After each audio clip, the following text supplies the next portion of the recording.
Okay, so this is my final PLE. Earlier in the semester when we did our initial PLE, I actually did my multimodal presentation in the form of a Powtoon rather than an infographic.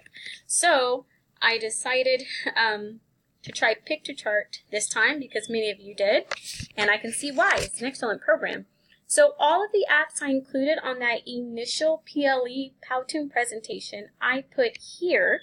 As you can see, this is my PLE prior to this course. I did not consider myself a tech person. I was not a person who was constantly on my phone, gaming, going after the latest software application, running out to get the latest iPhone.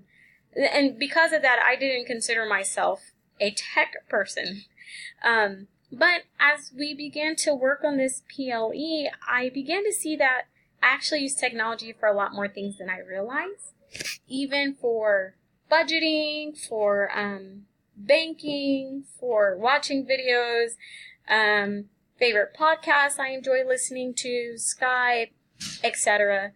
I use technology for quite a few things. But as we have gone through this course, here is my PLE now. It's everything I had in the above image plus this. And it's because I've been exposed to this, the video editing sites and the different ways to connect, surveys and quizzes, how to create online classes, digital portfolios, websites for building websites in a way that is simple and easy, and as I put here, a bunch of other cool stuff.